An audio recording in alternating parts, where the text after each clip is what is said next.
Radioactive Hudson, Indian Point, the record done. 60 years along the bed. The plan is closed, but now the end. The Hudson boy, the daily waste, outfalls hidden, years erased. Permit signed, the crowd objected. Federal law kept it protected. Now old tech owns the siding tie. Fuel and waste, the slow expire. 45,000 gallons stored. The court unlocked the outlet door. Radioactive Hudson, burning core. Old tech claims the dose is short.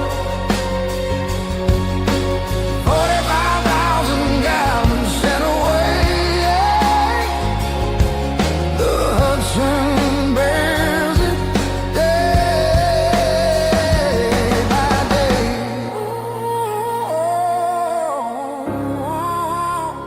What about day?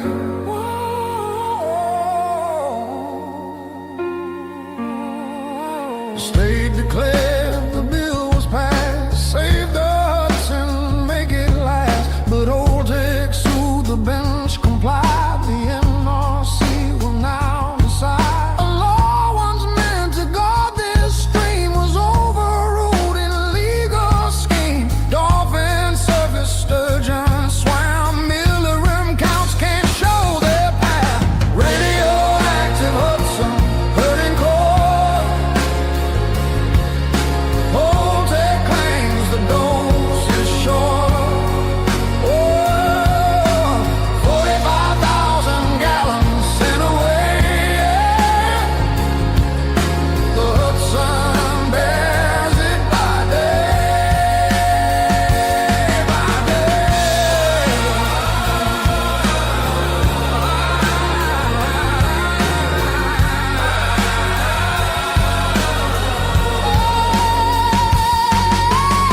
They call it common, done before.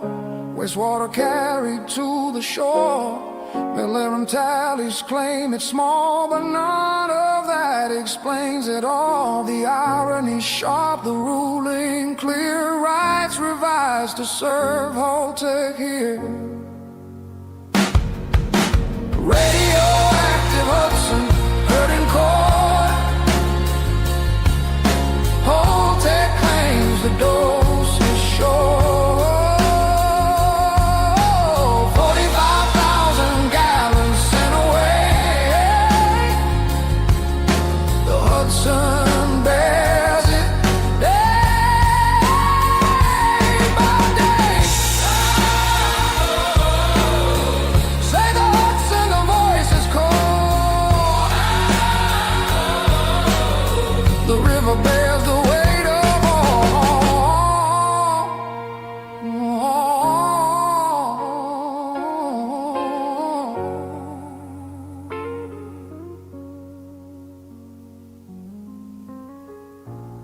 from Buchanan to the Bay. Families live with what they say. 60 years the plant was run. The Hudson keeps what's been undone. Awesome, man. I love it. It's fantastic. I'll put that in the chat room for you, link to it. Make it a little easier for you to find it, hopefully. Hello, everybody. Welcome.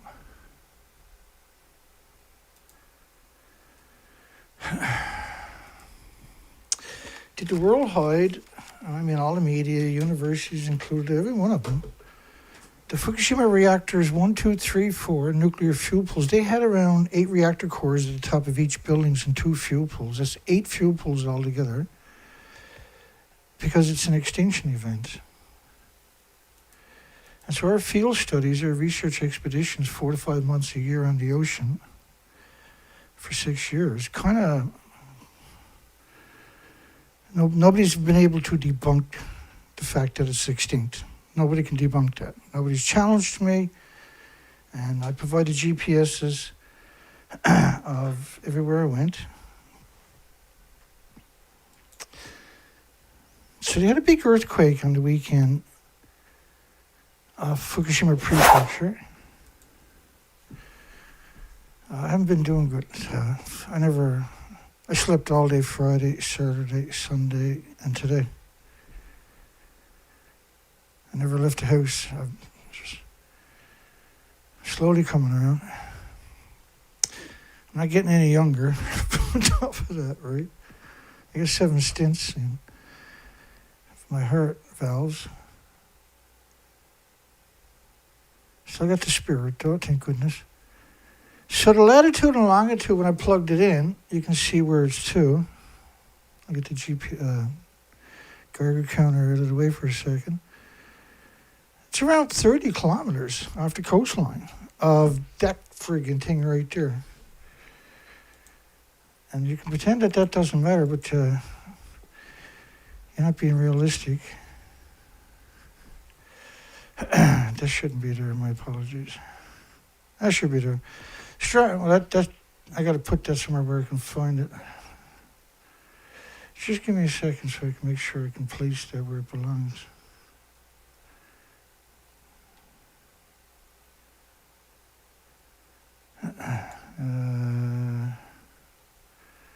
Below that.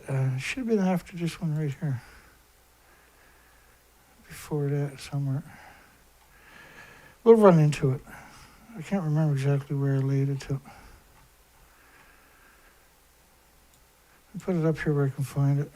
That was a bit odd. Strong M6.0. So Japan has the Shindu scale, which is on the 1 to 7 scale. So you take 7 divided into 10, the international scale, and you get 1.428 for every 1 on the Shindu 7 scale. And the Shindu 7 scale is not like a 1.1, 1.2. It's a 1.5, 1.2, 2.5, 3, 3.5, 4. So it's on a scale of 14 total, right? So it's a good way to hide the severity because you can have a 6, which is a massive earthquake on the Shindu scale, and it sounds like a small earthquake on the Richter scale, international scale, hit near the east coast of Honshu, Japan. There must have been 2 earthquakes in I don't know, because that's interesting that particular map. One of the major media, has put it on the other side over by Niigata, over by Ishikawa, the prefecture. But so most of the media was reporting it's off Iwaki, quite a long ways from the actual GPS coordinates, right? The GPS coordinates is the yellow line, puts it right off the coastline of Fukushima. It's not on the tectonic plates itself. It's a shallow earthquake. And what it means by tectonic, when the tectonic drops, that's when you have a tsunami, right? They're very cautious about educating people about that kind of stuff. So we're underneath the destroyed buildings. They put caps over these structures, pretended that they were intact. But underneath the structure, I'll show you that coming up. Actually, you can see the buildings are destroyed. So when you have an earthquake off that coastline, it's very concerning because these are what are going to be shaking. And then in reactor 1 and 2, we believe a large percentage of it had went deep into the earth, as so-called China syndrome. A magnitude 6 earthquake strikes the east coast of Honshu. Now, this was about 10 kilometers deep.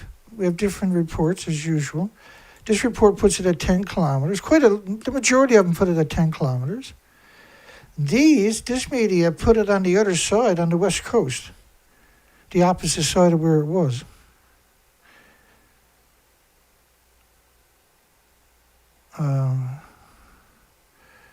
which is over by the Ishikawa Prefecture. That's not where it's to. It's by Tokyo's side. It's not by Tokyo itself, but it's on the same side, on the east side, towards North America. The epicenter was a depth of 10 kilometers, so that's twice. And it was a 37.37 degrees north latitude. They put latitude, longitude there, but it ended up with the opposite of where it actually was, which was 37.4, 141.6. 141.78, sue me.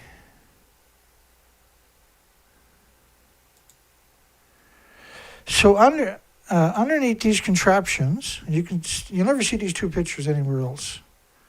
These specific pictures where you can see the actual detail of what they're over. They're actually sitting on top, not physically touching these, obviously, because they're pretty fragile.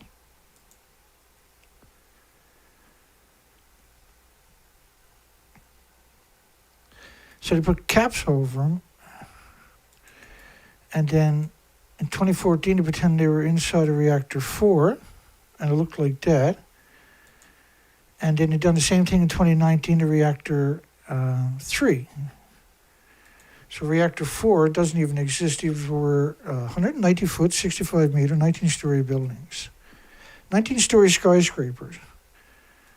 But because they're laid out different than they would be for an apartment building, these are 150 feet wide, so it's hard to appreciate. It's hard to appreciate, I'm sure, the magnitude of what you're looking at, the enormity of what we're actually looking at. Actually, all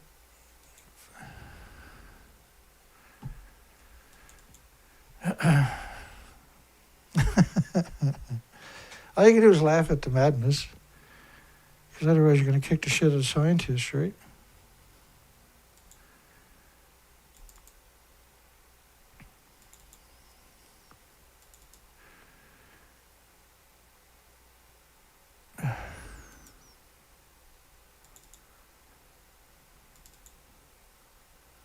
There you go. So this was the bottom framing for the sarcophagus, the Kevlar sarcophagus, the temporary Kevlar sarcophagus that they put around reactor 1. Let me get the rest of the picture, maybe. Be kind of helpful, Dana. So you see that rung right there? That's that part up there. So there's 4 of these. That's the height of it. 4 times that. And that's the bottom part, right? So you're talking about 150 feet wide. So when you look at it here, you can see that homeless guy walking across on steel plates. Because that's the only... Well, this was actually built off-site and then assembled by remote-controlled cranes. If you're on the site, you're homeless or destitute or victims of society. But the official story is it looks like this inside of reactor 3 and reactor 4. But there's reactor 3 and reactor 4. And this part of it would be at the very top of the building. Does that make any sense? Does anything make any sense on this planet that has been destroyed by our universities and medias to further the destruction of the military-industrial complex and the nuclear industry? The quake was at a depth of 10 kilometers, so that's quite the consensus anyway. It's a magnitude 6. It was a strong earthquake, which typically is a sign to a significant... Now, so it's 10 kilometers deep, very shallow. So it would be appropriate for the Japanese to use the Shindu scale, right, which is all about shaking. It's all about that shaking, baby, shaking. Now, mind you got 4 reactors in a row, eeny, meeny, miny, and mo. And each of them had 2 reactor fuel pools at the top of these 150 feet wide, 190 feet tall, 19-story equivalent apartment buildings, 65-meter story apartment buildings, for instance. each of them. And so you're talking about 8 reactor fuel pools. You're talking about around, in the first decade, you're going to have at least close to 6 reactor cores in the 2 fuel pools at the top of each of these buildings. So at the end of 30 years, because you do ship a lot of stuff to Ukraine or to Sellafield, United Kingdom, and La Hague reprocessing sites in France. But it has to sit in underwater, deep underwater, for a decade and a half or 2 before you can actually put it in a container to move it somewhere or even to another country, right? There's a lot of it been there for a decade because it was fragile. So they're afraid it would just ignite if you tried to move. They left it there. And every 13 months, 14 months, you're adding about 1/3 of a reactor core to the fuel pools. So you're worried about all 4 of these buildings shake, rattling, and rolling because of a strong earthquake, right? They're very fragile. This building was the Noto Peninsula, the beginning of 2024, January 1st, 2024. They actually had 75 miles of the coastline, up to a mile offshore, rise up 13 feet and stay there. Dried up 9 different harbors and created a tsunami that was 100 miles along the coastline, and it done significant damage in a lot of these communities. So there was around 6 harbors that dried up because of the earthquake on the Noto Peninsula. It was 1,500 aftershocks, 1,500 landslides confirmed. The country was split right in 2. This was a 3,500-year-old fault line that ruptured right out of the blue. It had been dormant for 3,500 years. Japan is full of that stuff because they're on the tectonic plates. And to make matters worse, they built Fukushima reactors less than 100 kilometers from the tectonic plates. Why would you build it there when you got a 3,000-year history of tsunamis and earthquakes, you might ask? Well, I can't answer it outside of, they knew the prevailing winds would cross the Pacific Ocean right away to North America, Canada, United States, because they used to send balloons with bombs on it in the World War II, right? They still find them today in random places around the country. 6.0 earthquake hits near the east coast of Honshu. And there's been just silence after, which is very suspect too. And it's been it's been a couple of years since they had a significant earthquake on the tectonic plates, which has earthquakes typically pre-Fukushima once or twice a year. So here they claim it is at 47 kilometers.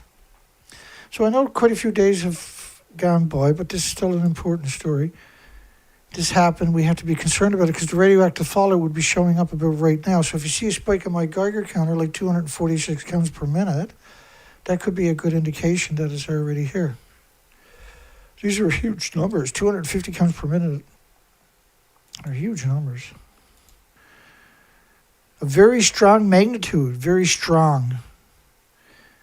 Well, normally you don't equate a 6 earthquake, 6 out of 10 earthquake as very strong. It's a good earthquake, but it's not typically described that way. Significant earthquake of a magnitude 5.8 just reported 88 kilometers northeast of Iwaki. So why would you frame it that way? Because Iwaki is down here, the red line, but Fukushima is the yellow line, and that's the latitude, longitude. So why would it show up right there? Why would you say Iwaki, see? That's the typical, the same reason I'm sure that they are pretending they're on top of the building to the left, which doesn't exist. Because your media, you totally trust your media when you do that, can't you? How can you ever trust CBS, BBC, CNN, ABC Australia ever again? How can you do that? How does that actually work in anybody's rationale? Right, and they're putting it at the same place, except now this has moved closer, Well, Fukushima City is different than Fukushima nuclear power plant. By the way, don't you know? So this was Saturday.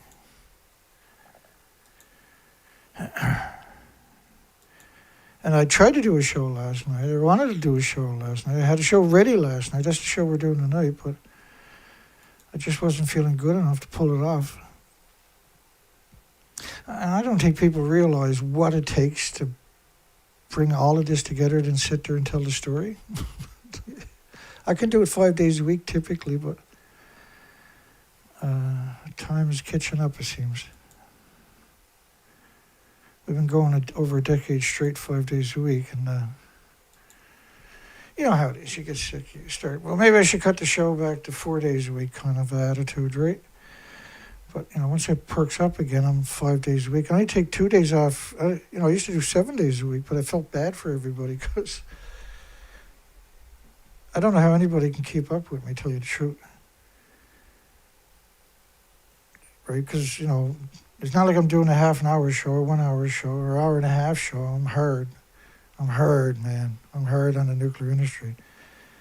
I'm all about pummeling the nuclear industry with facts and the pro-nuclear community. You know, when the pro-nuclear community shows up in my videos, they run away, their tails between their legs. And they cry themselves to sleep because they can't pretend anymore. They can't live in that fantasy they live in.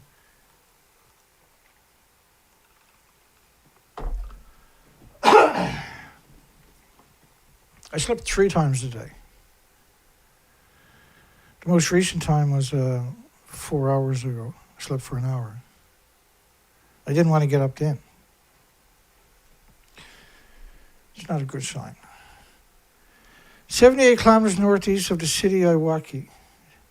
But, you know, it's actually 30 kilometers away from Fukushima.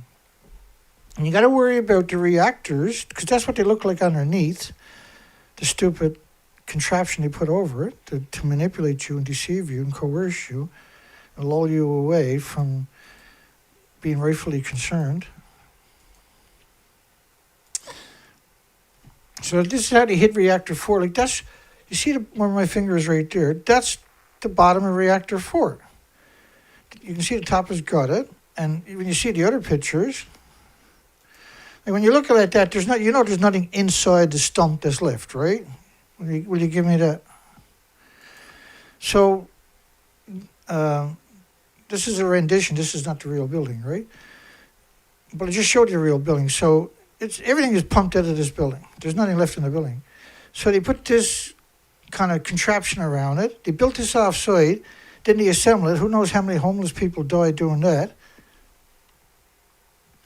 And then these are panels. This is all done by remote controlled cranes. This was built off-site and then just reassembled with remote controlled cranes. Those big panels are actually gravity held, right? They're very heavy, they're very big. Remember, this 150-foot building you're talking about right there, wide. So imagine how big those panelings really are. Right? And they built this contract, and you can see what the paneling in that one over there. It's important. I go through all this extra work because it's just, this might be the only time you ever came here, and it might be the only opportunity I got for you to hopefully get you to comprehend the enormity of what I'm talking about. So in that one over there, you can see one of the panels, a single panel. That's a single panel, right? That's what that is right there. It's a single panel. And you put panels around the whole thing. But remember, the building doesn't exist. The people behind me, the crazies,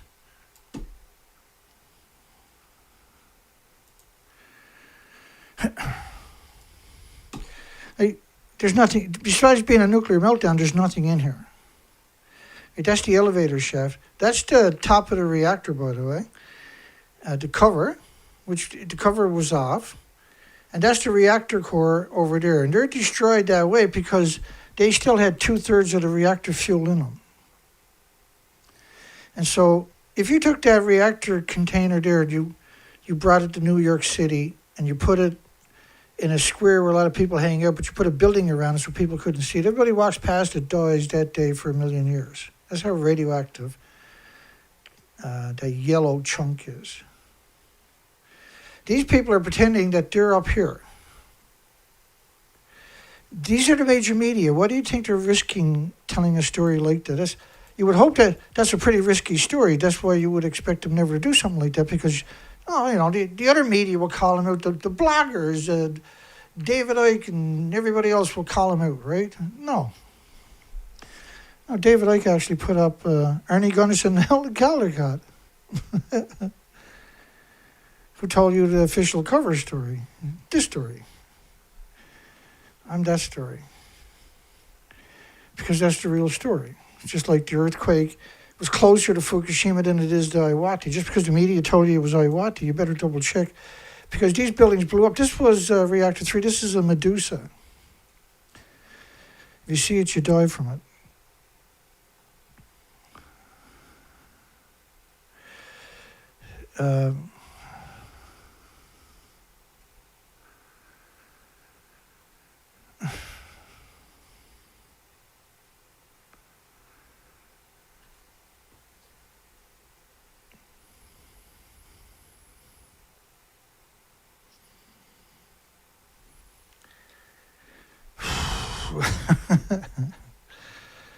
Don't mind me, but it's like, trying to tell the story is like being a schizophrenic. So 3i Atlas is there's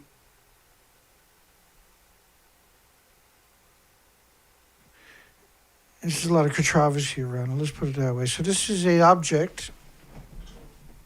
It's got many different descriptions since it's been publicized. Now it's just past Mars. Mars was getting large, was able to get pictures of it.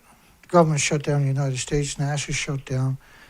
And then the rovers, the ability to take pictures stopped live streaming when this object, with a lot of controversy about it, and some of them that it could hit Earth, right? Some of it can get in Earth's orbit, and then that could change the orbit, or the moon's orbit maybe, who knows, and change that orbit.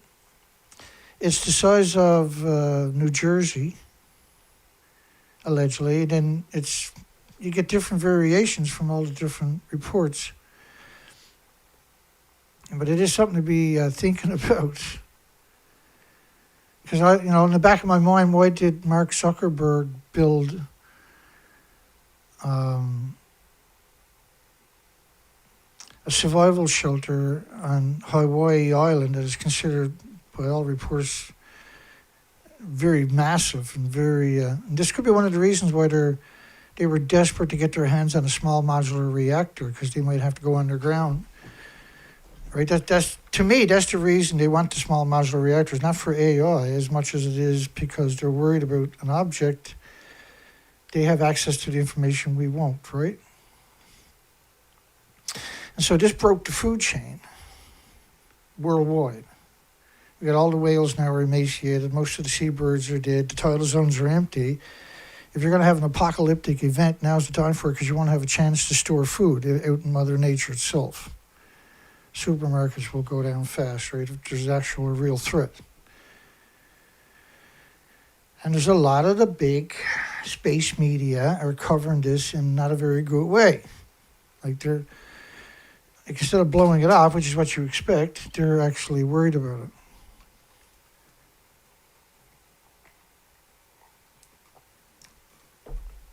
And this thing is moving from different solar systems. The solar system is not doing the things that it's supposed to do. It's not behaving the way it's supposed to behave according to all the other tracked objects we have in our little tiny speck of space.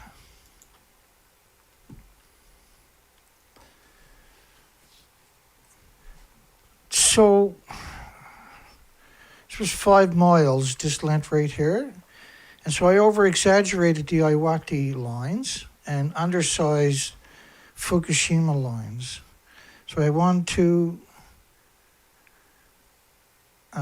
3, 4, 5, 6. So that's 30 kilometers off Fukushima coastline. Well, what I'm worried about, because it's a shallow one, of that extra shaking on these very, very, very vulnerable reactors, despite the fact that they got covers on them to hide you, so the average person doesn't get to see this particular shot. Let me get it away in case you want to get a screen capture, because you're not going to get that picture anywhere else on the planet. I was very fortunate. I was able to find one picture quite a few years ago that let me zoom in. And then after that, Japan rarely lets you download any pictures on their site. You have to just take a screen capture. So I was able to zoom in, extrapolate a whole lot of useful documentation like these pictures here, which help, like we have all the documentation anyway, so we know what's underneath it is these things here. But when you see, right, the fact that they went to this level, they put these contraptions there to lull you, right, to manipulate you into thinking that they're actually on top of the buildings that don't even exist, so everything was good. And in order for that lie to work here, all the media and all the universities had to participate in that lie. If anybody called them out, then the world would all of a sudden say, wait, that's an outrageous lie, and that would backfire in the nuclear industry in every sense and shape and form. The International Atomic Energy Agency is clearly the coordinator of this.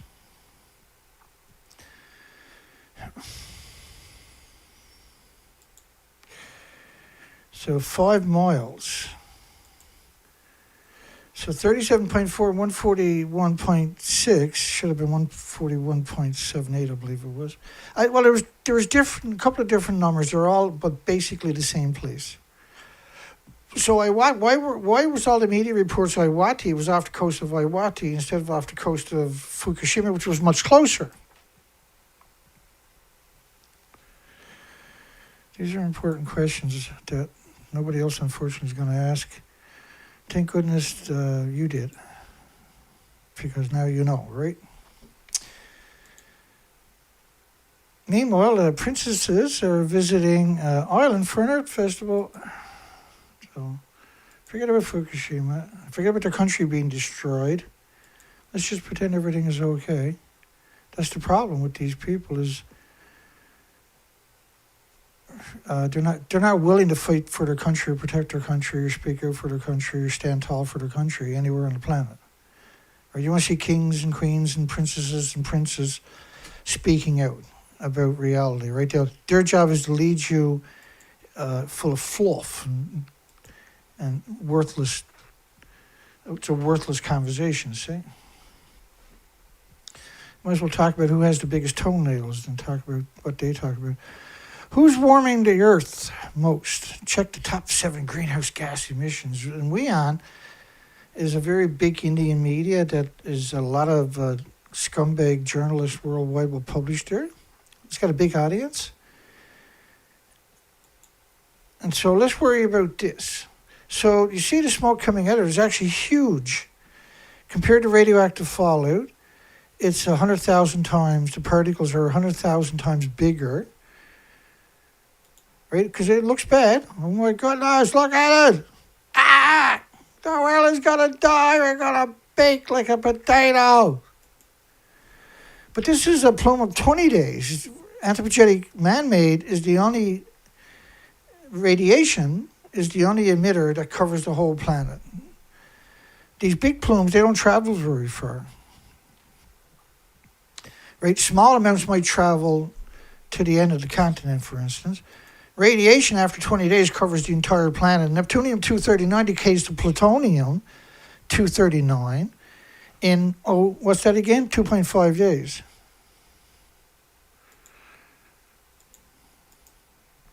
And that's a what are you more worried? Are you worried about the radioactive plume from Fukushima, or are you worried about gas, oil, and coal, carbon? Wherever carbon lands, you got more plants, more trees, more insects, more puppies. And you're gonna kill the planet.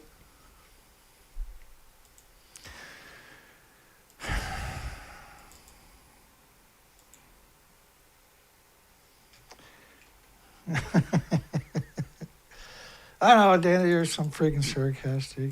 You would be too.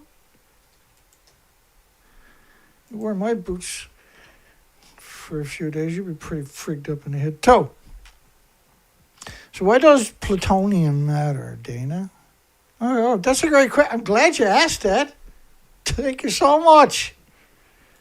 Let me explain that to you. It's just really easy.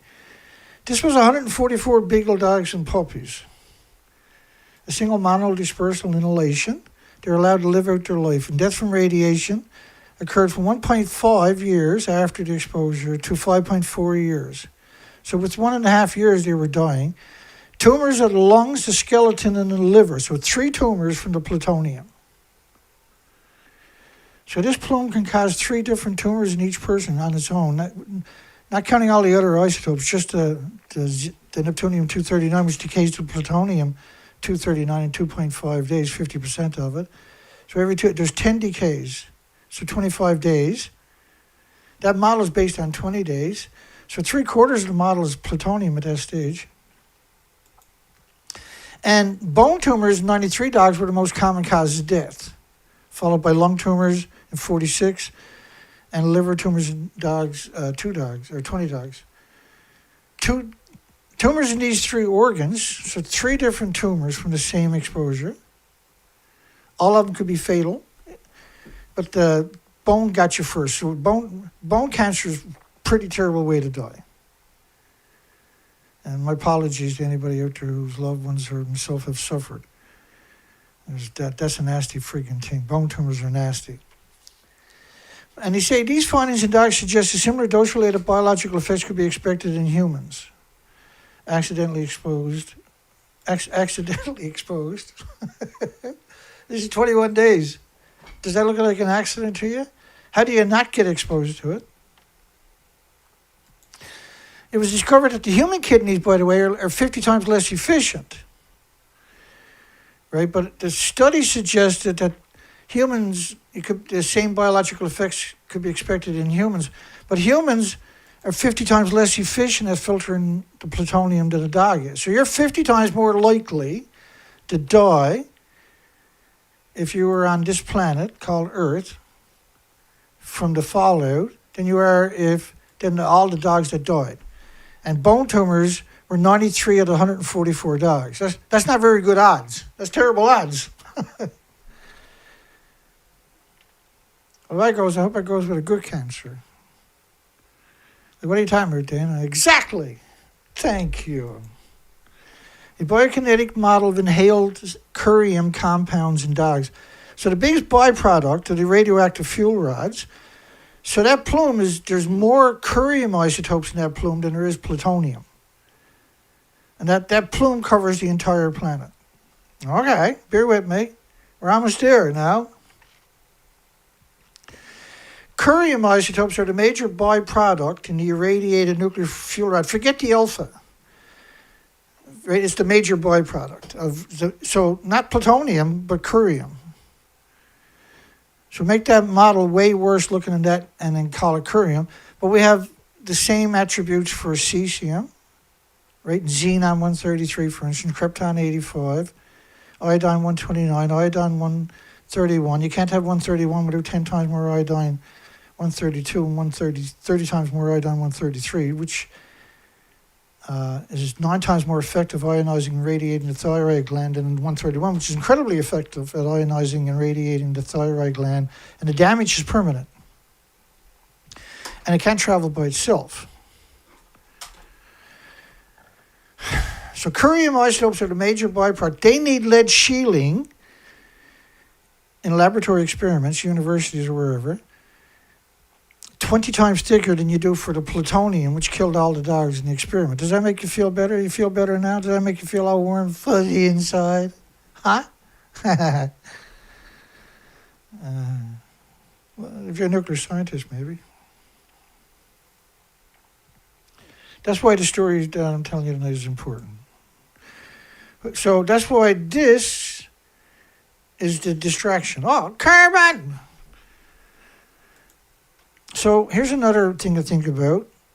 I just talked about plutoniums and curium isotopes. Cesium, by the way, of 137, which this study is about, spiked. So this is not This is not a conjecture and an opinion. This is not a forecast. This is not a model. This is a fact. Of 1 million to 10 million atoms times normal being pre-Fukushima numbers. So it could be 1 million to 30 million atoms of cesium-137. Now this model is only based on 30 days. 30 days. 8 days, I'm sorry. I'm going to show you the model.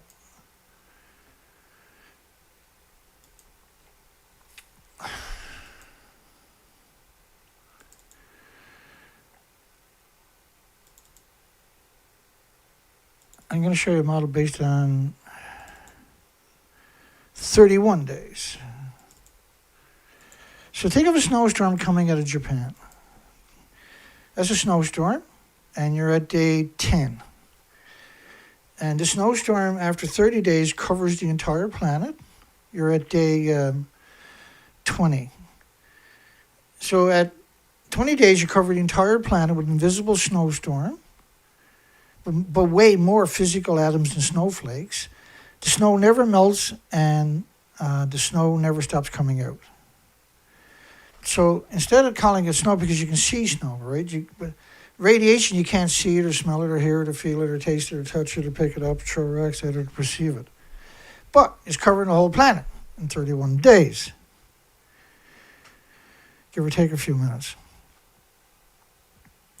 In 20 days, it covers the whole planet. And it never stops coming out. And you're going to breathe it in. And so you're talking about 1 million to 10 million atoms per cubic meter of air, covering the entire planet of cesium-137. Remember, there's 100 times more strontium-90 after 1,000 days. It's like there's a lot right away, but at 1,000 days of the nuclear meltdowns, because they can go on indefinitely, it starts producing a 100-to-1 ratio. I think it's around 70 originally for the first couple of years. Then it goes to 100-to-1 ratio of strontium-90. So cesium-137 can infiltrate your thyroid gland. The alphas, the curium, the plutonium will go into your bones. The strontium will go into your bones. So you're producing radioactive stem cells and radioactive hormones in every species worldwide. This is why we're seeing the it looks like starvation of seals and sea lions and dolphins and porpoises and whales in particular, severe emaciation of seabirds and everything else. But there's still food out there. It's not as much, and it's getting pretty small, but it's still out there. They're dying of cancers. But we've seen that with all the species in the tidal zones. A bizarre, what they described as cancer was jumping from species to species post-Fukushima. All of this is post-Fukushima.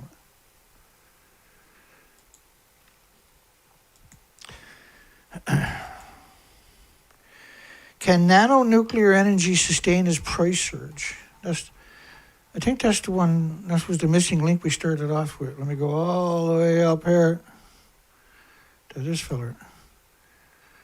Yeah. On news of innovative nuclear project partnership, nanonuclear stocks have been trading up 8.4%. Every 3 or 4 days, it goes up, it goes down, it goes up, it goes down. They don't have a product, right? They don't. Nano doesn't have a application into the regulatory agency even. They said they're building a reactor, but this is all just posturing, right? They don't have an application into a regulatory agency. They can't build something. You're talking about 2 million pieces of paper. You're talking about the regulatory agency has to hire 400 or 500 people to flush out the 2 million pieces of paper in the reactor design application. Right, they were a construct. They were like ultra-safe nuclear. They recently went bankrupt, which everybody comes around here knew was going to happen, but was trading. And they sold their patents that they acquired in order to trick the investors into... and some of their staffs were working for all of these other small modular reactor companies. Quite the coincidence. Quite the coincidence. Indonesia races to determine the extent of the radioactive contamination at industrial zone. industrial zone. So you recently heard about Walmart and radioactive shrimp. And Walmart has, well, the last time I checked was 9,500 shops, super shops. They go into your local area and all the mom and pops go out of business right away. All those employees now are forced to go over and work for Walmart if they want to keep a job. And Walmart is a corporate personhood. It doesn't pay state, federal, local taxes. All of his money goes into offshore accounts on top of that. And so when you buy something at Walmart, your money immediately goes out of your country. No taxes paid. Whereas mom and pops paid local, state, federal taxes. They contributed to the community. They donated money to all the charitable events. Walmart will feed you poison from China. Who would you rather have?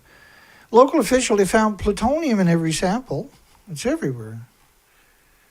Yeah, well, of course it is. You find plutonium in every sample now worldwide, and it's not just a sample, it's catastrophic amounts.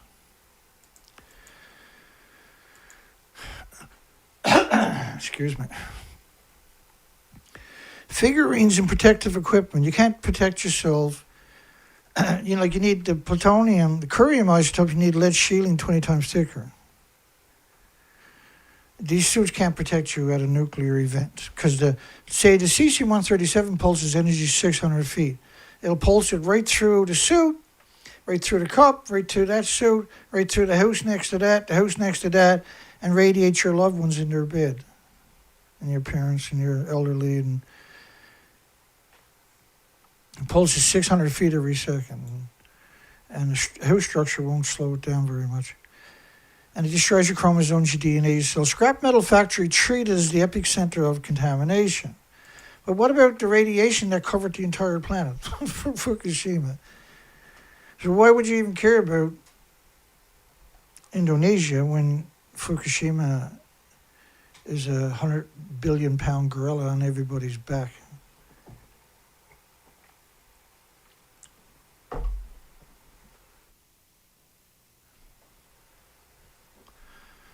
The Hudson. That's some great song, eh? What a great song that is. I love it. Japan professor, 1,000 years from now, contaminated water from Fukushima may be still entering the Pacific Ocean. Well, every time it rains and typhoons and cyclones and hurricanes anywhere on this planet, you're washing huge amounts of radiation from the landfall back into the ocean, from the mountains down to your coastlines. It's a perpetual nightmare. What would you rather have, 8 million species or nuclear? Because you can't have both. Eventually nuclear wipes out all the species just from the emissions from 1,000 fuel pools worldwide. And that pulse event from Fukushima, 36 reactor cores from 8 fuel pools in 4 reactor buildings. And we had already been poisoned through the nuclear war. They call nuclear testing for some reason. It's the same weapons, the same radioactive fallout. I mean, some of these weapons are bigger than you would ever use in a war. Like the Soviet Union's biggest bomb was equal to 4,000 Nagasaki's going off at one time. Oh, that was testing data. That was the same radioactive fallout, you fucking moron. Get your shit together, for goodness sakes. Get your priorities straight. The Castle Bravo was equal, just one nuclear bomb was equal to 1,000 Nagasaki's. So that's 5,000 Nagasaki's right there. So if 2 countries sets off 25,000 Nagasaki's, is that a nuclear war?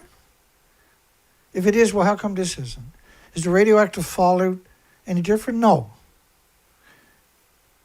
Is there anything on the planet that has an autoimmune trigger to defend against radiation? No. Does radiation attack everything with replicating cells? Yes. Does everything with replicating cells, does any of it have an autoimmune trigger to defend against it? No. Is this a problem for every insect, bird, mammal, animal, biota on this entire planet? Yeah. Hello? We call it man-made because it's not from the solar system. The sun doesn't create it. It doesn't come from the solar system. And so we don't have an autoimmune trigger because we're not familiar with it. Our body doesn't recognize it, treats it as a foreign object. When it's in your body, or the birds or mammals, insects or whales or whatever, or elephants, it's pulsing energy at the speed of light every second. It's wrecking chromosomes, DNA, and cells every second, and many, many other things. Your body tries to repair that every second. It can't do it. The birds can't do it. Animals can't repair it. Every second. And then the body attacks with white blood cells. The damage tries to repair it every second, and attacks the source for the rest of your life every second, producing white blood cells. Eventually, it builds a tumor around it. But for every white blood cell you're producing, or bird, or mammal, or insect, or anything else on the planet, you have to displace a red blood cell. And red blood cells carry oxygen nutrition. And so this really fucking matters. And I might not be around forever to tell you over and over to reaffirm it for you. So I got to kind of drive it into your heads now, because that's how I roll. Roll. So they're trying to say that Indonesia is where the radiation shrimp is coming from. I'll knock that the fuck down here in a second. Indonesia Nuclear Agency is still determining the size of the area affected. Radioactive contamination linked to scrap metal. Yeah, can't be Fukushima. Can't be Fukushima, which covered the whole planet. That's just the cesium-137, which is brutal. That's just, plutonium. That's brutal in 20 days. It's got to be from Indonesia, from some factory data. Indonesia nuclear industry, in denial, is still determining the size of the area affected. And the radioactive contamination linked to scrap metal plant with 10 points in an industry zone near Jakarta found with high levels of exposure. It's everywhere. All their fresh water is contaminated, all their trees, everything. And as you got 80 years of emission in a pulse event like Fukushima, contamination was first detected in a batch of shrimp shipped to the United States. The United States banned the food from 14 prefectures in Japan, not just Fukushima prefecture, half the country for a decade. 40,000, and so a becquerel, a BQ, is the pulse of energy, this explosion at the speed of light in every direction each second, which is what my Geiger counter is registering. And iodine-131, by the way, there's 10 times more 132, 30 times more 133, 31 times more iodine-129 for every iodine-131 produced. There's a lot of it. There's a lot of it. A scrap metal factory owned by foreign investors. Foreign investors, that's really interesting. Hey, George, we need you to take some heat. Everybody's looking at Fukushima again. Let's blame the radiation and the shrimp probably, how can you not be, they're bottom feeders. If you saw what a shrimp eats, you probably would never eat shrimp. It eats all the fishes and everything else on the ocean floor. It's being treated as the epicenter of the contamination. Cesium remains dispersed throughout the water column from the surface to the ocean floor. An oldie but a goodie, 2012. Dispersed throughout the water column. Yeah, because you covered the whole friggin' planet with every isotope imaginable. It wasn't just cesium-137.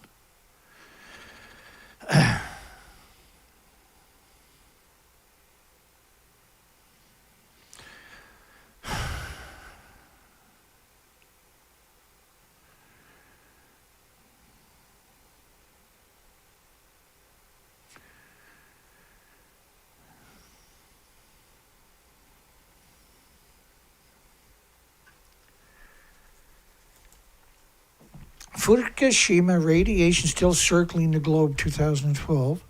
The levels consistently rise and fall in a 40-day cycle. So wait a second.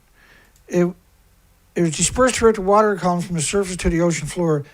This is all the fresh water and the salt water on the entire planet we're talking about.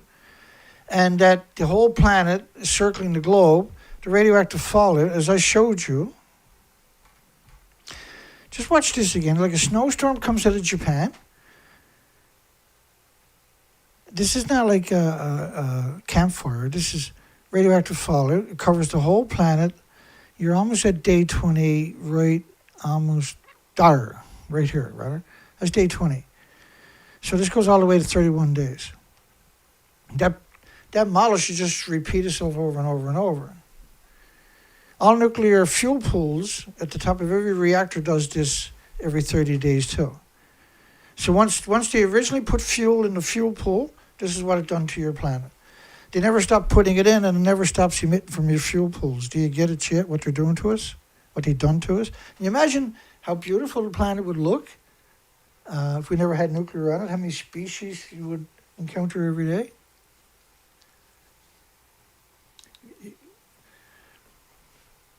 The amazing amount of life you would see, wildlife. It was amazing.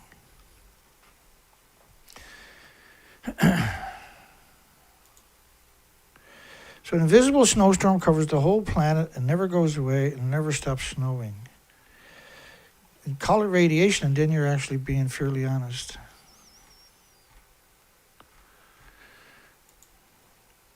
Fukushima radioactive inventories is 30 to 40 times as high as in Chernobyl. It's 100. Each reactor is equal to 100 Chernobyls because Chernobyl was a graphite reactor. It was a new reactor. It was a small reactor. It didn't have fuel pools at the top of the buildings. The Fukushima reactors were massive reactors. They were pure uranium, pure plutonium. They had fuel pools at the top of the buildings with 3 decades of reactor cores in it, which could be 18 reactor cores in the top of each building. So let's say there's 8. Because you can count that much for sure, because you don't have a repository and you can't move it out of there for at least 14, 15, 20 years before you can take it out of the fuel pools at the top of the buildings. So they definitely had around 8 reactor cores. And we do have confirmation of those numbers, by the way. But even if it's just 30 to 40 times as high as Chernobyl, which is it's absurd to suggest, the real numbers, if you're honest, in the inventories and the amount of cesium, uranium, plutonium, americium, the inventories of the fuel rods that they were using are pure uranium plutonium. Except for reactor 3 was worse. It was a plutonium mixed oxide fuel. But say reactor 1, 2, and 4, and remember this stuff is 2 billion times more toxic than industrial poison by the atom, by the radioactive fallout atom. So reactor 1, 2, and 4, you're talking 9 reactor cores at the top of each of those buildings are gone. And that each reactor core is equal to at least 100 Chernobyls. And Chernobyl, it closed 9,400 farms in Ireland, Scotland, and the United Kingdom. This is not a game. And so reactor 3 was infinitely worse again because it was reclaimed uranium plutonium. These are super hot particles. And putting them through a chain reaction again creates isotopes that are classified and are used for directed energy weapons to power them, right? So the idea of the fuel cycle is that once the fuel comes out of the reactor, now it can be used to make weapons. So now they're what they call breeder fuel, and so the big pipe dream, and they've tried it a number of times, was to produce what they call a breeder reactor. And the idea was one reactor can produce the plutonium uranium for all the reactors on the site. So it's a perpetual machine. That's the best way to think of once you take it out, it's perpetually splitting atoms into the environment, because that's what the fuel cycle is all about. And the problem is you don't need a nuclear meltdown. You don't need nuclear accidents. You don't need a legacy of dumping or the nuclear bombs that they contaminated the entire planet brutally with.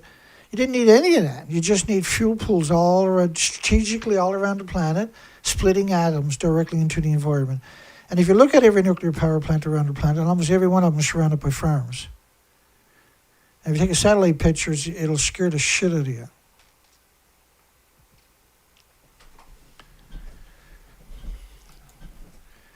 Indonesia said this week it was providing updates on the probe to the global nuclear watchdog. Calling the International Atomic Energy Agency, which is going around promoting nuclear as a watchdog, is absurd. It's absurd. They're the most evil organization you can imagine. The same contamination was also found in a shipment of cloves. So they're trying to reinforce it. Gee, you don't suppose... So West Coast hit... This was a study at Ottawa, Canada. And the problem with these numbers, these are some numbers we've never even conceived, let alone this is still hard to perceive. So 220 million atoms per liter. Per liter. This is what a 15 million year half-life. So wherever it landed, it's going to be there for 150 million years. It's enough to saturate the thyroid glands of all the biota, all the species. Then, right, because the ratios are 131, 132, 133, and 129, which the rest of the iodine is just as bad too, by the way. These are brutal emitters. And so now every species, because of that, is going to be instantly changing the dynamics of the species because they're all saturated thyroid glands forever. And what happens now, because the species are much more vulnerable, is they stop reproducing. And they're producing radioactive hormones. So the thyroid, the pituitary glands, which store the hormones from the thyroid, are going to be in rough shape too, because they're not designed to run on anthropogenic man-made isotopes, like that mimics the elements that they need, the natural elements that we're already acclimated to through genetic superior selection.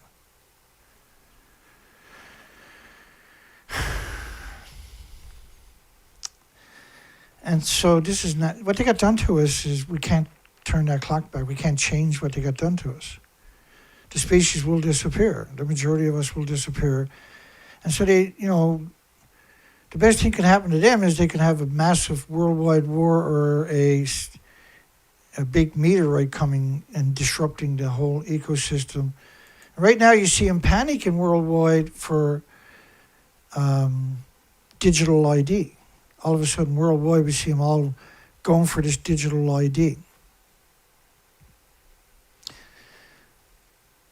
And so they need to control it, like China now has gone bananas. And so why the big rush? Well, because at some point the planet is going to wake up. And they're going to be ready. They're hoping anyway. But they're not as smart as they think they are. When you see Symposium with an A, that's British, 137. So there's a big influence in Indonesia, for some reason, of this narrative, because this is what we're seeing all the time, where the pronunciation is the British terminology of cesium instead of the universal C without the A, CESIUM. So this is heavily influenced by, and if you know anything about the last couple of years in the United Kingdom for the government and the universities, calling it evil would be polite. You'd be a nice person. You're going too easy on them. It's present in the environment mainly from nuclear testing or accidents or fuel pools, like Chernobyl and Fukushima. Why would you even mention Chernobyl when you got Fukushima? Chernobyl looks like a paper towel compared to Fukushima. It's brutal, don't get me wrong. You have no idea. But Fukushima is your nightmare. Fukushima is your huckleberry. Radiation levels in the United States West Coast spiked to over 1 million times normal. Let me reinforce that. Of pre-Fukushima numbers. And see, 10 million times. So let's just say it's 10 million atoms per cubic meter of air. These are absurd numbers because each atom pulses energy 600 feet every second. And they're going to wreck your chromosomes, DNA, cells of every species, and plants, and the biota get wiped out in the forest. This is why you're seeing forest fires. This is why you're seeing these massive typhoons and cyclones and hurricanes, these supercell storms. It's because the earth is not soaking up water anymore because you killed off the biota for the most part, and the fungus and the bacteria. So the earth doesn't soak up the water anymore. This is why you're seeing the flash floods worldwide. We predicted that way back 10 years ago or more. You would start seeing flash floods that would be crazy worldwide because you're wiping out the bacteria and the fungus in the forest, which the biota is dependent upon, and you're destroying the ability of all this microscopic animal, right? The ecosystem itself, to function. And now we're right here. Like we're having forest fires now in the winter times. Like this is stuff we've never heard of before. It's the gallows laugh. When I laugh, I'm not laughing because it's funny. I'm not funny about it, Dana. No, I agree with you.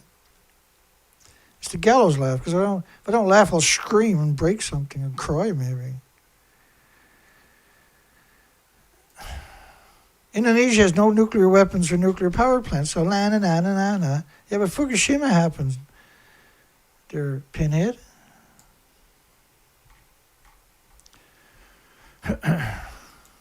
Radioactive Hudson. I love that song, man. He's got a few more now, too.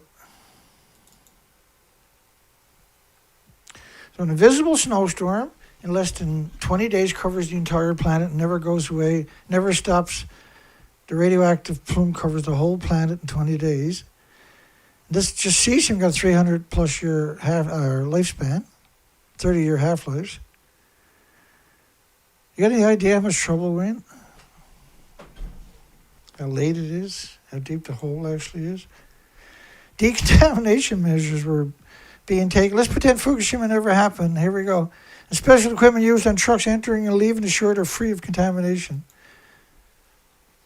That's a public relations story meant to draw your attention away from Fukushima. That's all it is. Of course the shrimp are radioactive. Nuclear fallout will engulf Taiwan.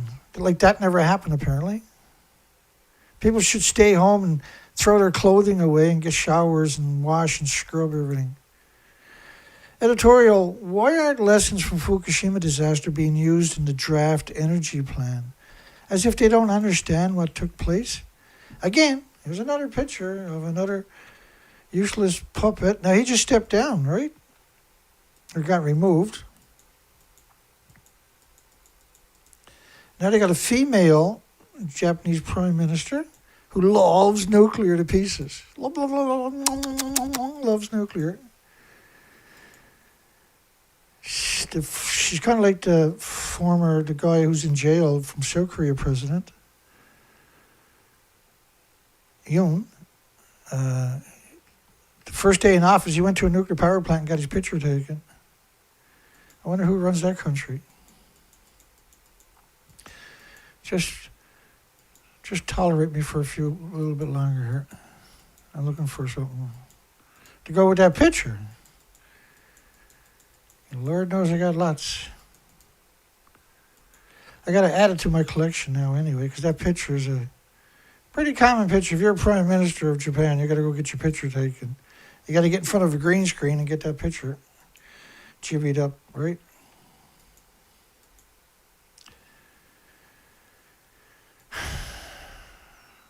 Might never find that. I think that's in my other shit pile.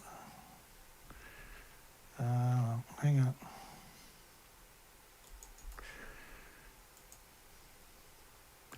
I'll put that over here so I can find it later. That'll make me feel better.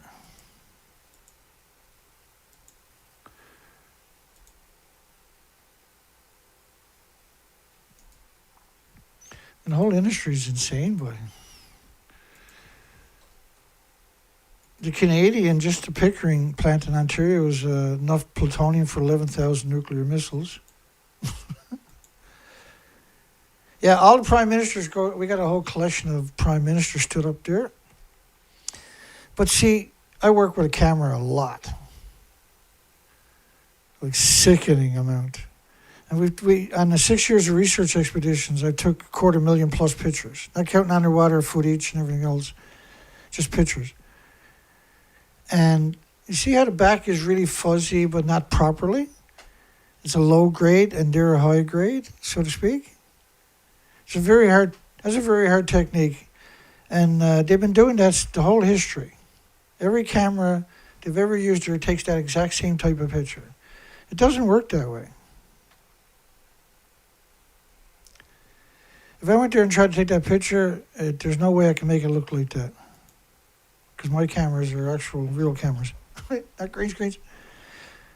The lesson Japan learned the hard way from the 2011 nuclear power plant meltdown have formed the foundation of the country's energy policy So why are the Jap government now overturning a decade-long policy?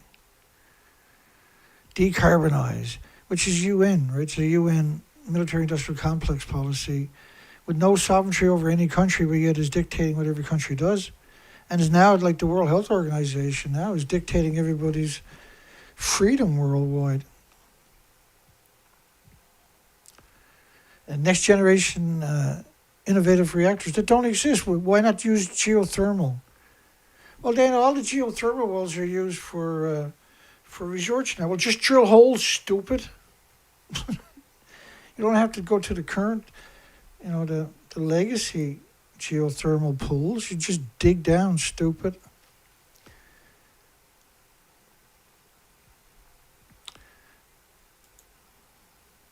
Regardless, the industry minister attempting to make a policy turnaround only through discussions by a limited number of experts. Yeah, the pro-nuclear degenerates from the industry, like UN. UN is all nuclear industry degenerates, the IAEA, the ERPA, the UNSCLEAR, the IPRC. They're all the same people in each of these committees. The same gray hair 100 people. The power industry is reluctant to replace reactors requiring a massive investment of $6.37 billion per reactor. Like, you must be lunatic if you think you could build a reactor for $6.37 billion. That's absurdness to even suggest it. Multiply that by at least 8 times, now you're in the right ballpark. The industry minister is poised to set up a system to recover the construction costs by sticking it to the consumers who don't want nuclear. The issue of how to dispose of the spent nuclear fuel after power generation also remains, well, it won't matter in another 50 years because the humans won't be part of that equation anymore. There'll be no species. It is essential to spark the national debate over the risk of Japan continuing to use nuclear power in the quake-prone. Like, Fukushima is built on a tectonic plate, for goodness sakes, with a 3,000-year legacy of tsunamis 300 feet high. Air samples in Tokyo are 270 times more contaminated with cesium-137 than global weapons fallout peak. We're way worse than that in Canada and the United States, the air samples. That prick there, he downplayed it. This is an emaciated killer whale in Belgium. The peanut head, the shoulder blades are visible, the rib cages are sticking out.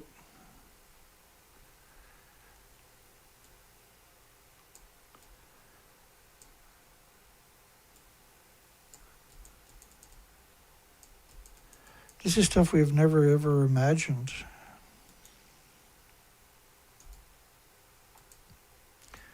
Right? This is not something we've ever imagined. See, the rib cage is sticking out. And just a couple of months ago, we seen the same thing in New Zealand. It was even worse shape, I believe. This is a keystone species that eats 240 plus species. It has leukemia. It has cancer. It can't uptake nutrition no longer because it's bioaccumulating so much radiation. The estimates back in 2012 and 2013 was they would have at least, long before now, they would have at least 1,000 atoms per kilogram bioaccumulation. We're seeing all of them emaciated. We're seeing the same thing, for instance, with the gray whales, all the species of whales. Well, let's just talk about the gray whales this time. We just talked about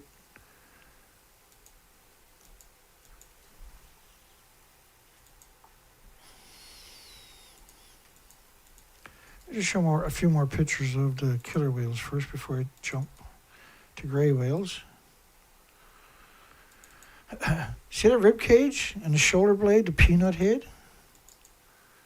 That's the peanut head. See your rib cages. Look at the tail.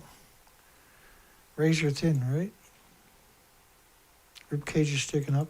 It's the same thing with the gray whales. So 14,000 died post-Fukushima.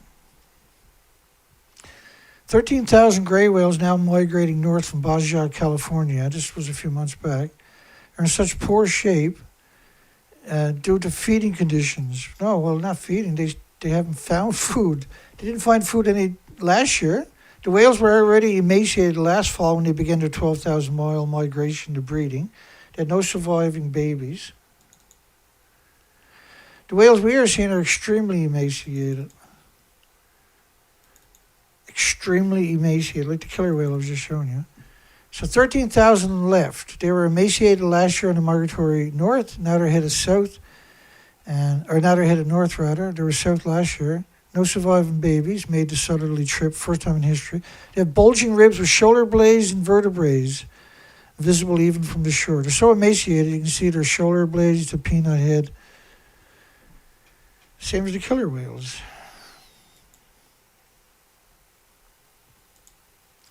They'll all be gone by next year. The grey whales will. And many, like, they've seen the same thing with the humpback whales, with the fin whales, with the covert beak whales, blah, blah, blah, blah, blah. Ex-lawmaker, nobody cares except for a little group of us. Ex-lawmaker, this is South Korea? I can't remember. Pleaded not guilty over, he's Japan, cash distribution. Yeah, Fukushima. Former lawmaker in Fukushima pleaded not guilty to distributing cash to voters.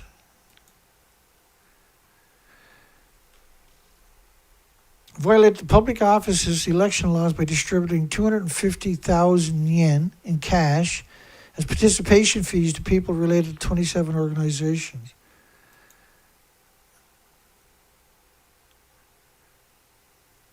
There's concern, this is another story.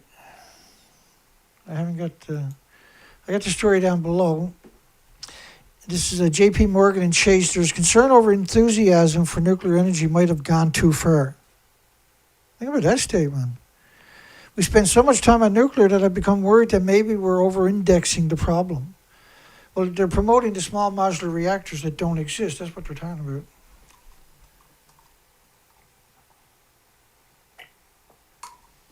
Not everybody's inside the loop, right?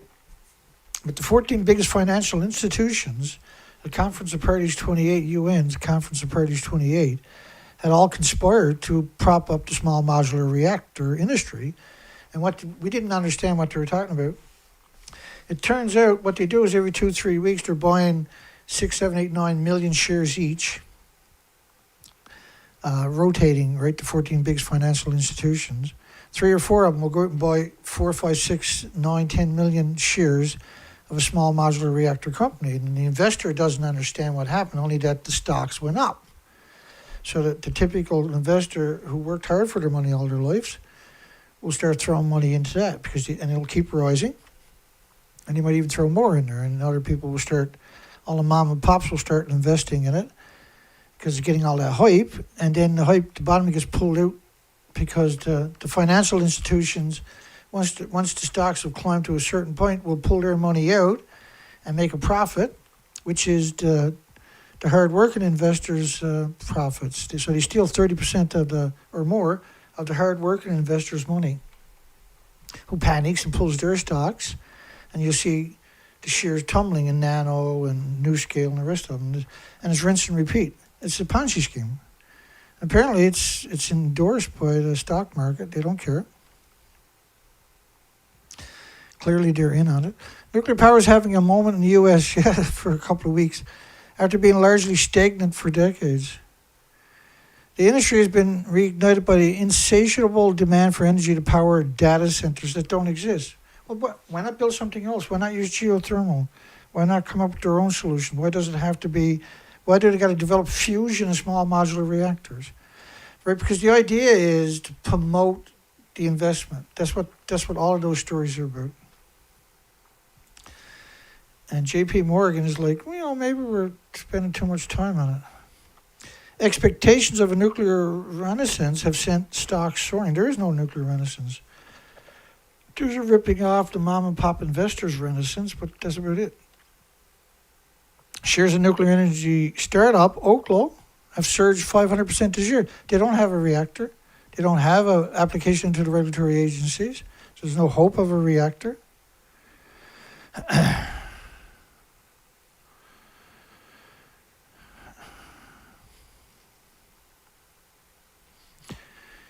You can't blame the sound waves for the extinction of starvation of whales, because they travel 12,000 miles. So they're only going to encounter the windmills for a couple of weeks at best. Right, they're traveling thousands and thousands of miles. They're not just hanging out there and getting it. It takes several years for them to be emaciated this much. They can't find food on their trip anywhere.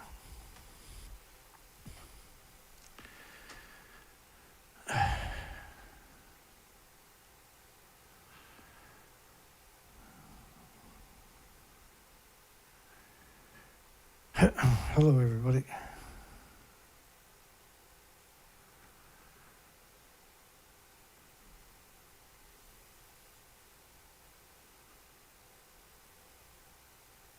I'm just saying, right? The whales are traveling, like the gray whales are traveling 12,000 miles. So they're running around the so-called windmills. They're not going to hurt them any more than all the steamships and all the big ships and boats and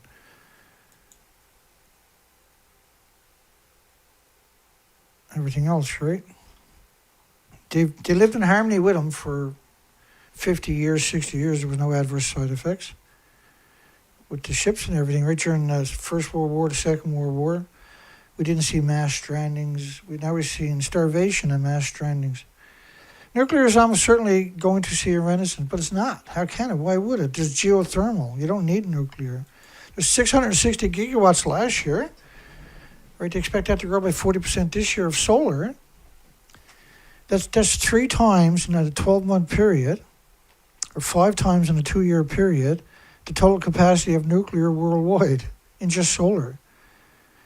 If you used geothermal as a stable and then solar and wind as a backup, you can store the energy in compressed air storage, dig mine shafts and just compress air down there, for instance. You can take lava rocks in and store 3,000 degree Fahrenheit temperatures in it for months. And there's an endless supply of that in Iceland and other countries. But the reality of nuclear is not ready for prime time. And his concerns have in part been shaped by the tone of several closed-door meetings. Closed-door meetings in New York, closed doors during Climate Week. The climate change is real. You can see it change after all the nuclear bombs they set off. And it never stopped ever since, right? Now you got 1,000 fuel pools out there producing radioactive plumes covering the whole planet. It gets absorbed into every tree leaf, every insect, every bird, every animal, every human. And Fukushima was a pulse event which broke the food chain, that immediately destroyed the phytoplankton, the basis of the food chain, the oxygen chain, the carbon sequestration chain.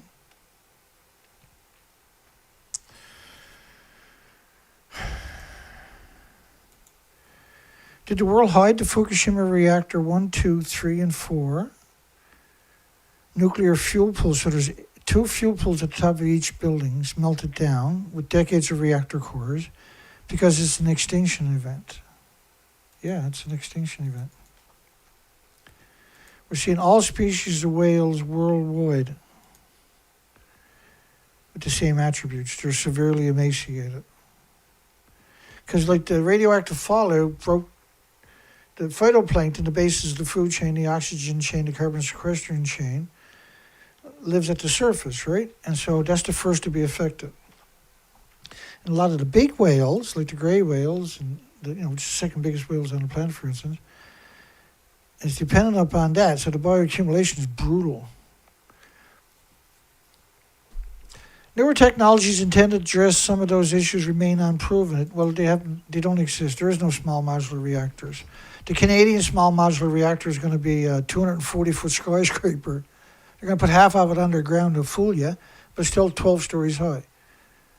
These are not small modular reactors. These are based on the old designs.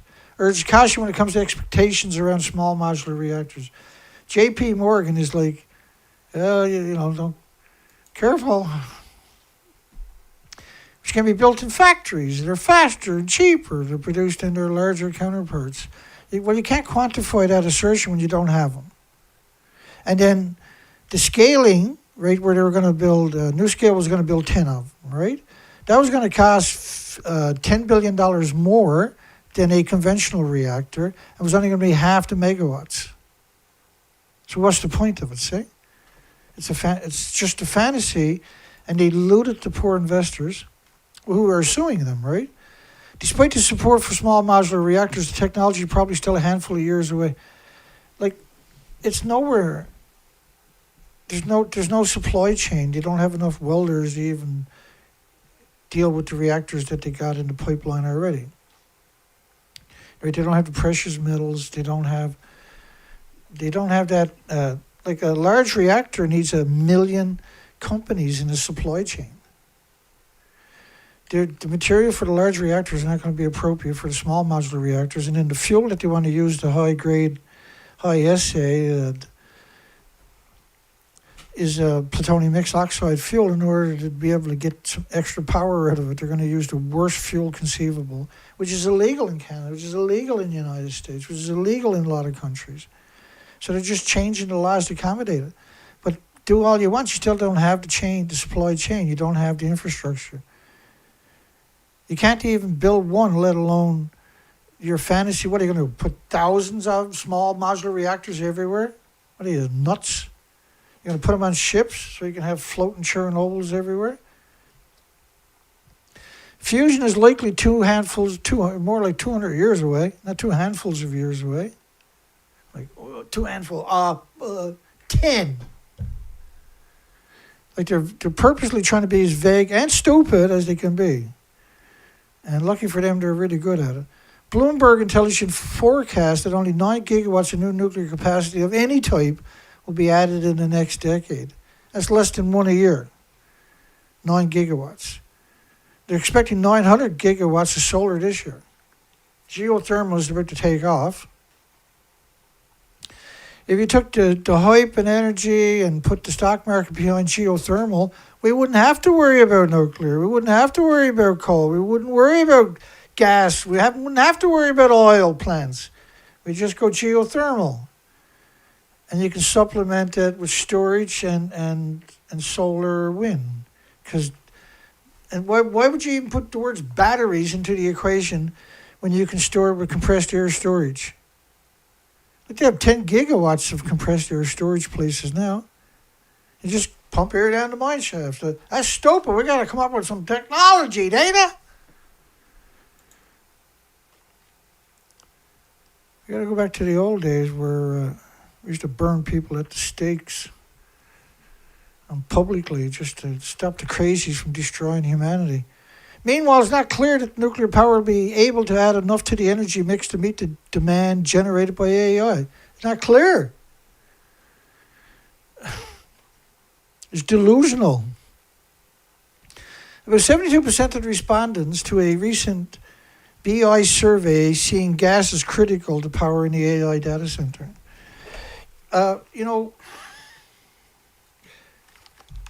After Fukushima, there was around 3,000 people had to be rushed to hospitals because they were dying. They blamed it on evacuation.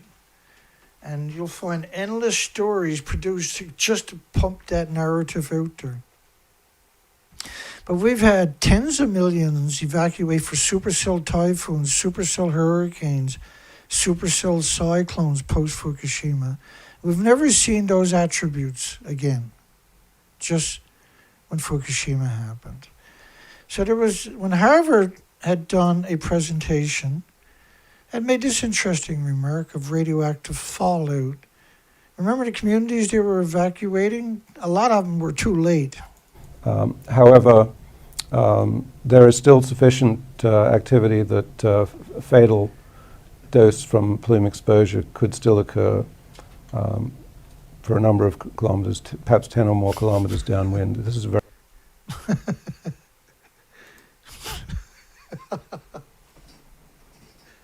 I was just reading one of James Luce's sick comments. You're a sick man, boy. That's some sick stuff. You can rent a small modular reactor for an event. Holy Jesus. God help us if we ever get to that point. You don't want to put stuff like that out to the industry who's watching this stuff, you know. You're crazy. I got to play that one more time now because I'm scared. However, there is still sufficient activity that fatal dose from plume exposure could still occur for a number of kilometers, perhaps 10 or more kilometers downwind. This is very... The plume was up to 10 sieverts, the radioactive fallout in some of those communities. If you go into my playlist, and you can see audit of Harvard, Stanford University, MIT University. He was from Harvard, so if you go and watch that presentation, I took their presentation on Fukushima, you just seen a clip of it, and I dissected it. Anytime we told a lie, I challenged the lie with the documentation, moved on to the next lie. We've done that with Harvard, Stanford University, and MIT. And it took, Harvard University, rather, is the one you want to watch for this guy. Like, they take 3 hours because they told so many lies that each of those shows were like 3 hours of just showing you the documentation of the lies. That was hilarious, man. James. I never heard that one before. I don't know when I hear it again either.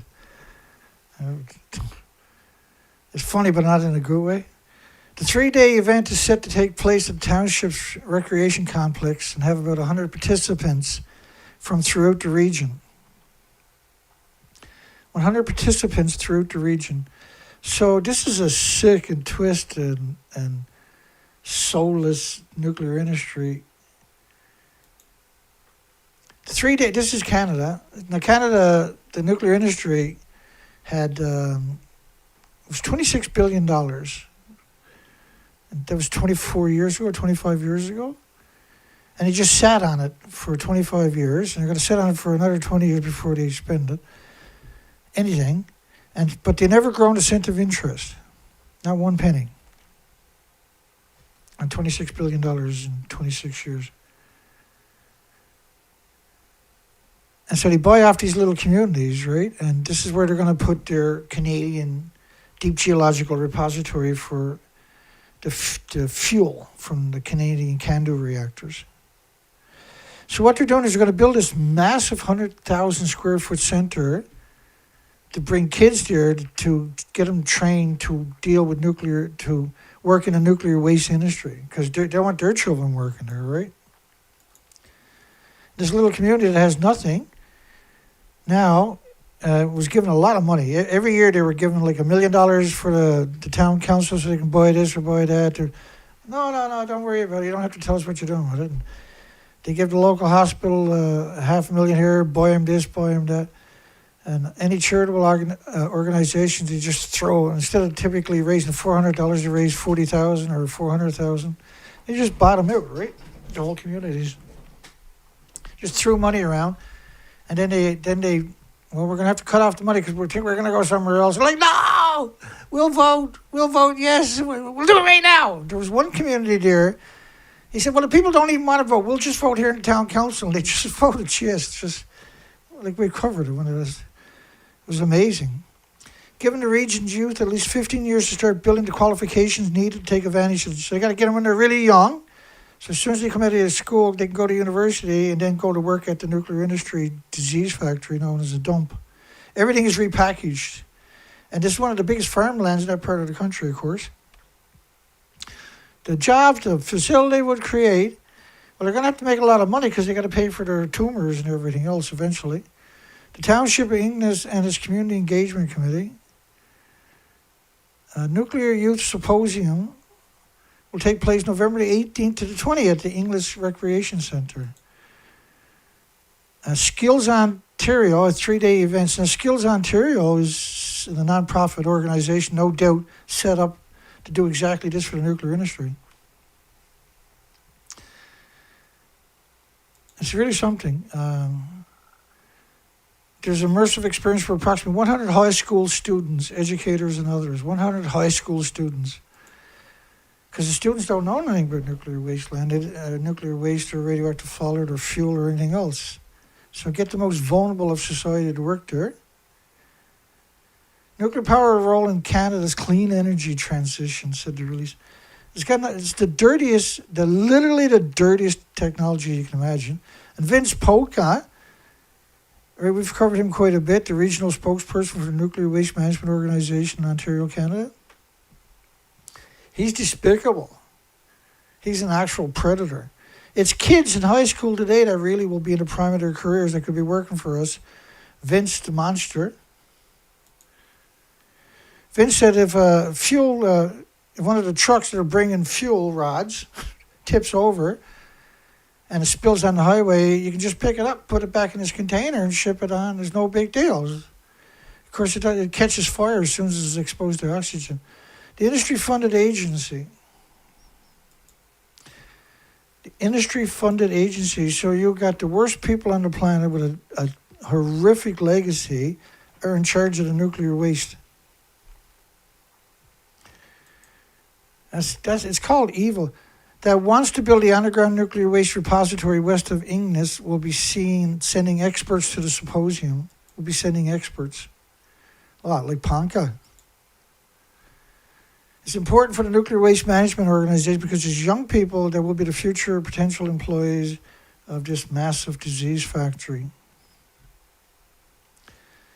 The Youth Development Plan to be sent to the Township Council at a later date for inclusion in municipality strategic plans. We're so thrilled and excited to welcome the young and vulnerable and stupid and complacent. Ignace Mayor Kim the shit for brains says. Adding, the symposium will empower our young people with knowledge. No, it'll tell them it's like a banana and a potato chip, walking in the sunshine, sleeping next to somebody, in a canoe for 15 minutes. Every law you can perceive. It's an industry of contempt for everything with replicating cells. It's an industry that has proved it hates humanity with a passion. And it's an industry that is the most dangerous thing technology we've ever seen. The emissions from nuclear, we don't have replicating cells. Everything with replicating cells is under siege on this planet.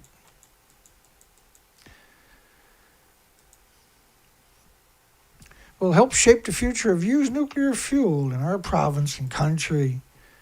The nuclear industry controls Canada, right? The Chief Executive Officer of Skills Ontario, which is a non-profit organization that is promoting the death machine. Skills Ontario. Role in the symposium is just to bring our expertise programming to support the event while collaborating with local partners. Like, what are you talking about? How did you, a nobody, become the promoter of this industry, all of a sudden, this nuclear industry? They selected a revel site south of Highway 17 last year. They selected it, it's right too. That's exactly what happened. And we woke up to the news one morning, they had picked that place and have a nice day. Open forum for youths to share their perspectives. I've never been invited to it. They don't want to hear my perspective. In May, the non-nuclear organization put out a request, non-nuclear or nuclear organization put out a request for proposals for the design of a 100,000 square foot center of excellence to be constructed in Ignace. Like a 100,000 square foot facility is a massive facility. It'll be the biggest building they got in that whole town. It'll be the nicest too. To lull the kids, right? Slowly brainwash them.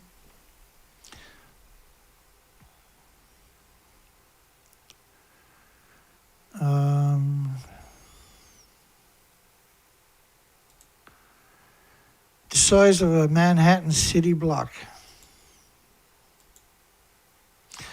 International Degenerate Agency, Small Modular Reactor School, concludes its first year with the workshop in Argentina. So they're the watchdog, and they're promoting small modular reactors that don't exist. That's at best, that's a conflict of interest. At worst, it's a criminal organization. The IAEA School in Small Modular Reactors, which don't exist, concluded its first year, which was a 5-day workshop. Oh, no, it's his first year, Dana. They're going to discuss key aspects of small modular reactors deployment and development, which don't exist.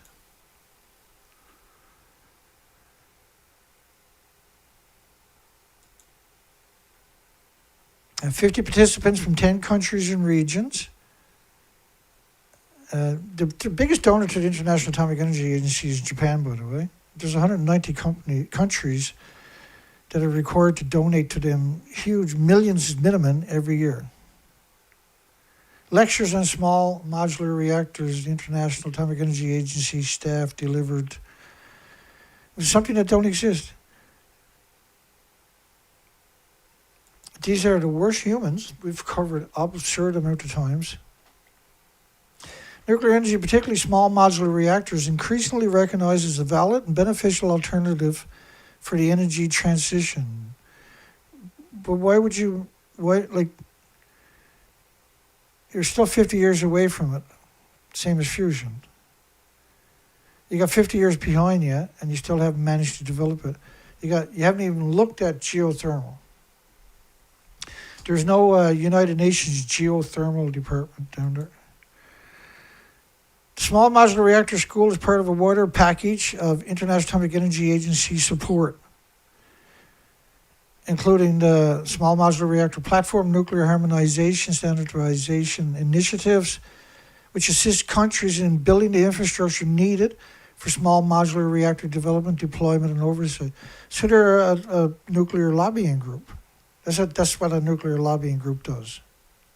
In fact, the nuclear lobbying group can only dream of doing something like this. They got access to all your universities on top of that, to your children by proxy. 37 miles east of Nami. 70 miles southeast of Fukushima City. So why would you look at Fukushima City, which is way inland, than you would at Fukushima nuclear plant? I know that sounds crazy, but radioactive water to be dumped into the Hudson. U.S. court allows releases of contaminated water. Indian Point nuclear plant was shut down permanently 4 years ago. So apparently they're going to dump 45,000 gallons from the fuel pools, which is implied they got the fuel out of the pool, and that's the last load. Now the fuel pools typically evaporate around 120,000 liters each day. I mean, this place has already been barbarized by radioactive fallout.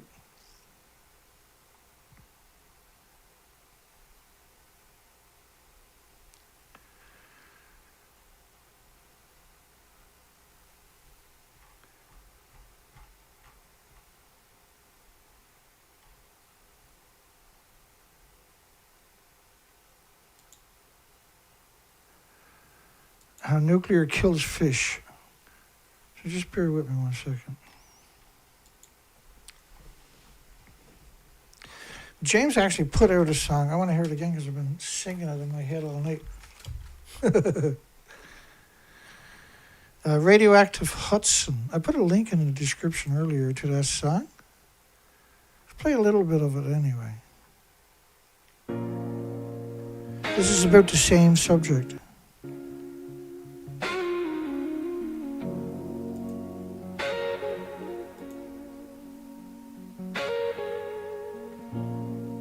Radioactive Hudson, Indian Point, the record done. 60 years along the bed. The plan is closed, but now the end. The Hudson bore the daily waste, outfalls hidden years erased. Permit signed, the crowd objected. Federal law kept it protected. Now old tag owns the side entire. Fuel and waste to slow expire. 45,000 gallons stored. The court unlocked the outlet door. Radioactive Hudson, burning core. Old tag claims the dose is short.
call it common, done before.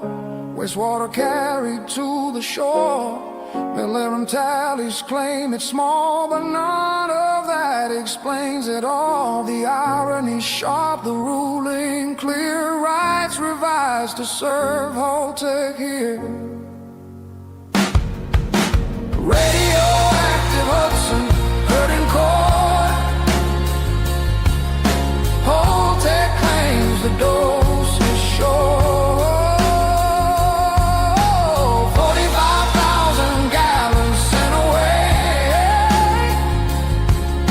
Hudson bears it day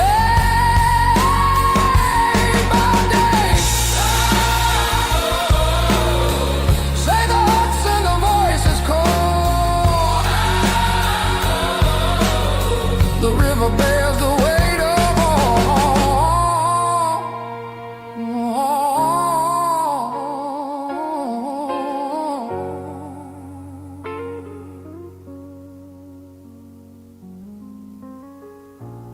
from Buchanan to the Bay, families live with what they say. 60 years the plant was run. The Hudson keeps what's been undone.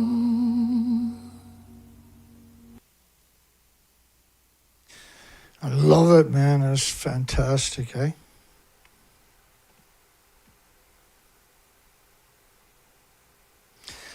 How nuclear kills fish. This is Indian Point.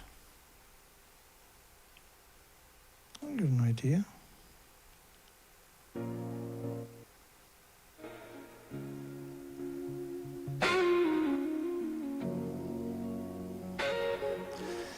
So, how nuclear kills fish.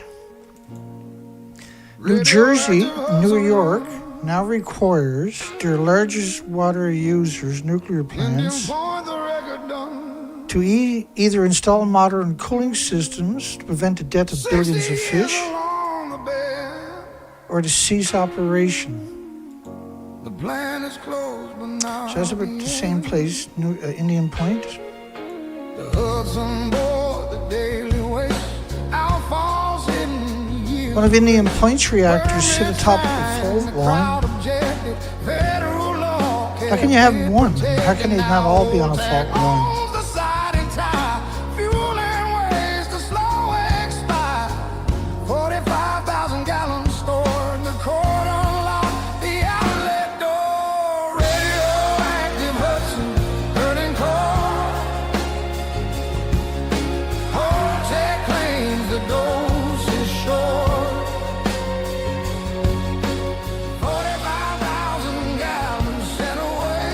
So they kill more than 17 billion fish a year in New York and 9 billion in New Jersey.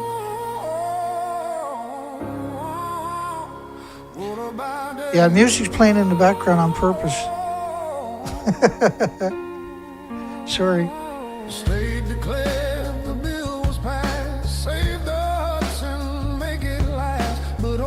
I put it there on purpose because I'm still talking about the same story. Affected species included sturgeons, the spawn. They get very old before they spawn. Sea turtles are sucked into the cooling systems. I'll turn it down a little bit, make sure you can hear me. So the same place, right? That the cooling systems vacuum up trillions of fish every year at the same place, destroying them in the heat exchangers. And there's strong evidence that the decline in the fish stocks along the entire northeast Atlantic seaboard is due more to the destruction of baby fish than the fish overfishing of the adults by the commercial fishery. And it kills 2.5 billion gallons of water a day. And they kill about 2 billion juvenile and mature fish a year in the screens, and 300 billion baby fish each year into the 40-foot wide intake pipes. rise to serve hotels. So that song is about a death machine that just won't stop killing everything. Hurting court. Hotel claims the dose. I just wanted to hear music in the background when I was talking for a change. I apologize if that's hard on anybody. It's just one song, it's just one time. The Hudson bears it day by day. Let me explain to you about nuclear. And the voice is cold. Nuclear knows everything about radiation and how it harms. It knows everything. There's nothing it hasn't studied. It's studied everything. And radiation therapy destroys everybody. From Buchanan to the Bay, families live with what they say. 60 years the plant was wrong. The Hudson keeps what's been undone.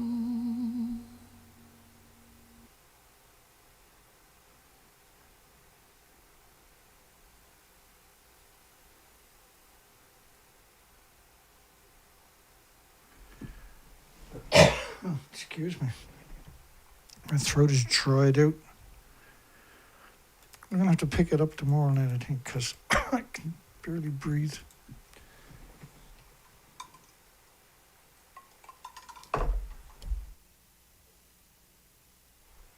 Well, if you made it this far, give us a thumbs up. It's going to be hard for me not... James got out 2 more songs. It's going to be hard for me not to listen to that song one more time. I got a lot of songs by James that I freaking love. I play them all the time, right? On top of that. So that's soon, that earthquake was 30 kilometers off the coast of Fukushima nuclear plant. And because underneath those fake covers they got there, those buildings are capable of releasing an absurd amount of radiation. There's no way to contain that radiation. That cover that's over the buildings doesn't stop the radiation from coming out. It can't. Because you would have an event there, right? They would have to leave the site.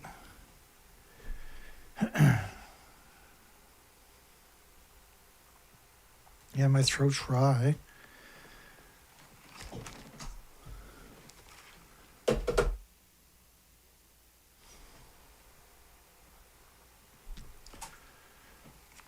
Anyway,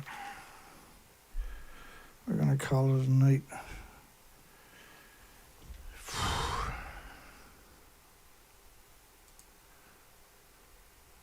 Let me see if I can find my way back.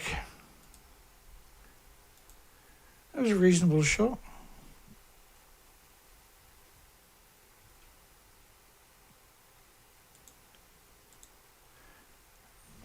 Did the world hide Fukushima reactor 1, 2, 3, 4 nuclear fuel pool meltdowns because it's an extinction event?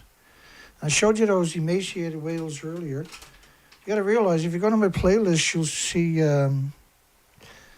I'll bring it up for you, actually. If you go to my playlist, you're going to see species die off. Our playlist. Not all the videos are going to be in there, but what the hell have I got done there? That's live. Wait, what? So if you go to my playlist, you're going to see mass species die off.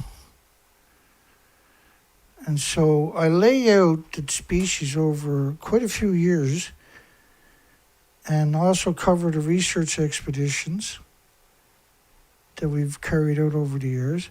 But if you start watching that stuff of the recent die-offs for each of these, this is 3 weeks ago, you start watching that kind of stuff, you start realizing that's an important part of this equation.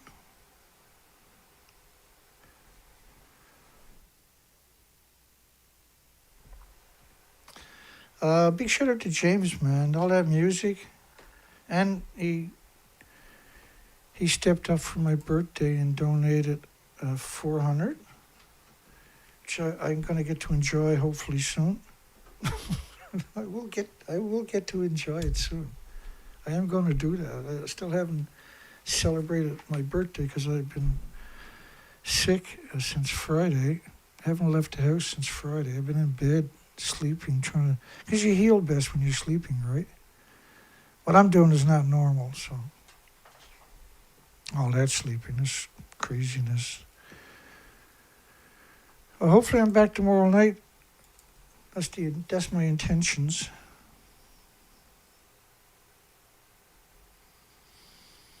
And...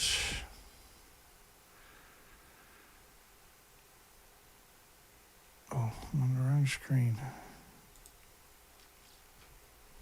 So I really got Radioactive Hudson on my brain since he posted that.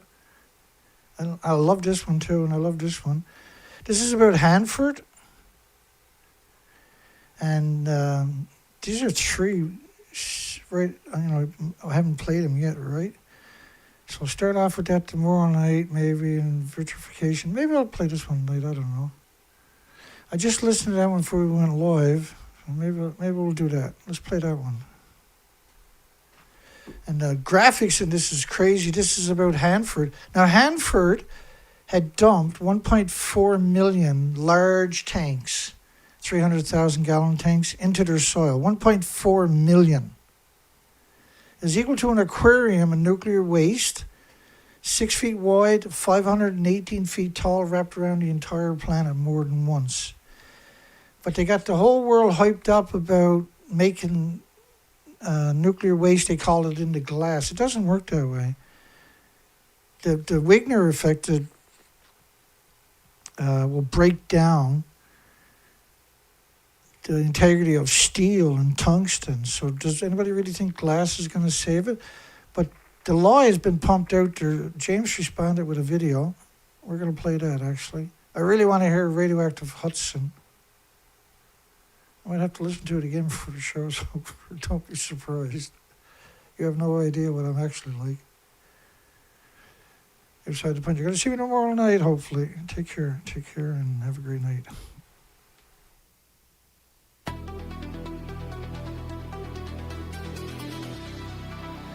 The footage is stunning, what he done here.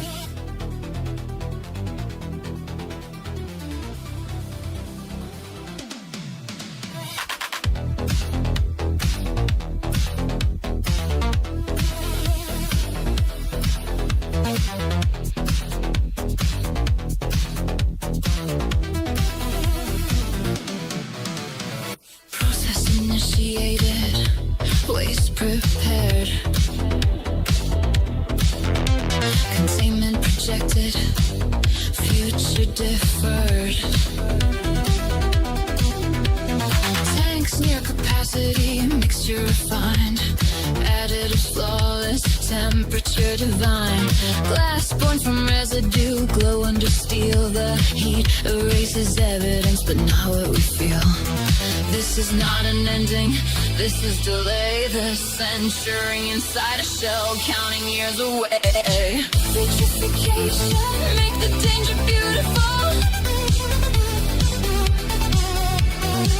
Vitrification, hide the decay in form. Vitrification, solid for 1,000 lives. Vitrification, waiting for a storm. Labels perfect, measurements exact. Every vessel cooling, all data intact. They say it's safe for now, they say it's clean, but glass remembers more than it seems. Containment holds for now, for then. Children of the next world will open it again. Vitrification, make the danger beautiful. Vitrification, hide the decay in form. Vitrification, solid form.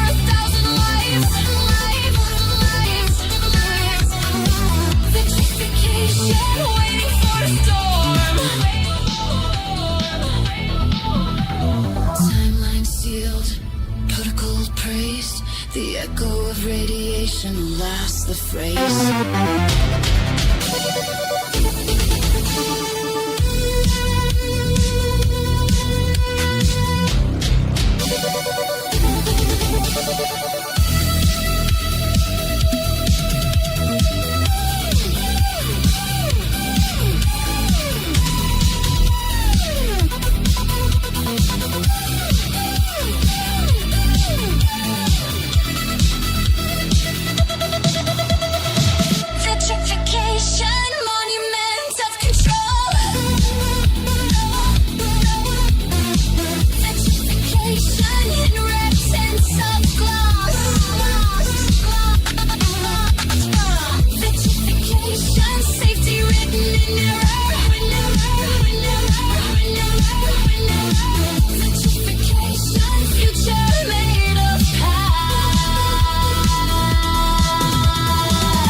Operation concluded.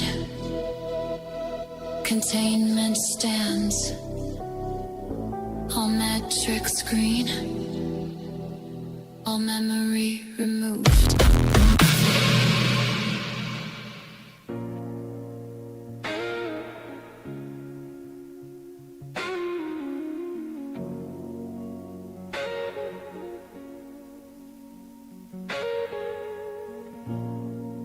Radioactive Hudson Run,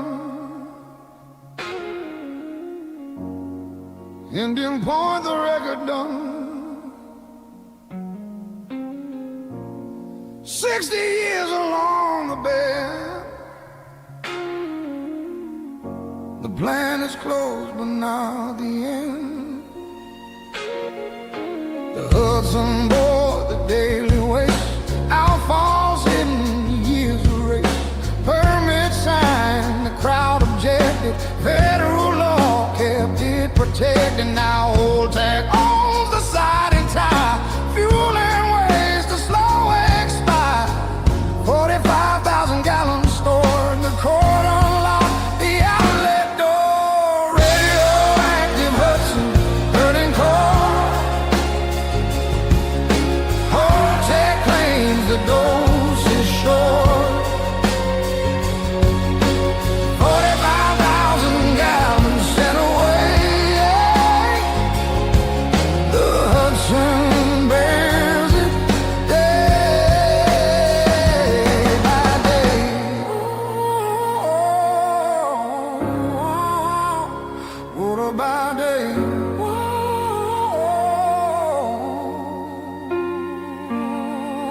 State declared the bill was passed, save the Hudson, make it last. But old tech sued the bench, complied. The NRC will now decide. A law once meant to guard this stream was overruled in a legal scheme. Dolphin, surface, sturgeon, swam, milligram counts can't show their path.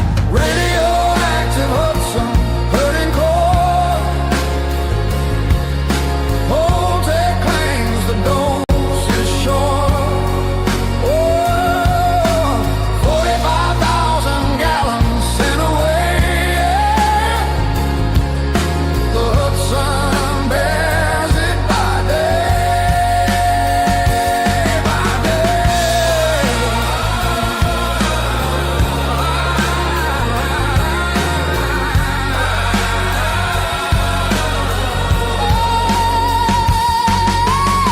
They call it common, done before. Wastewater carried to the shore.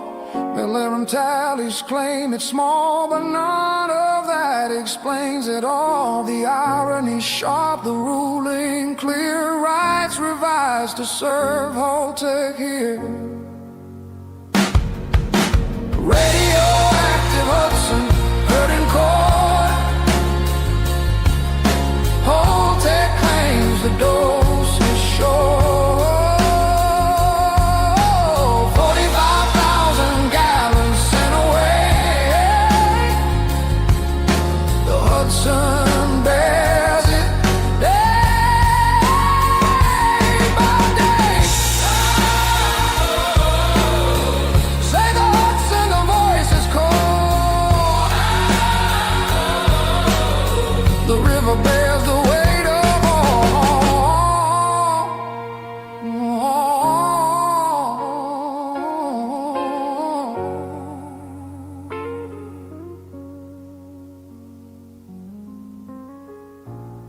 from Buchanan to the Bay. Families live with what they say. 60 years the plant was run. The Hudson keeps what's been undone.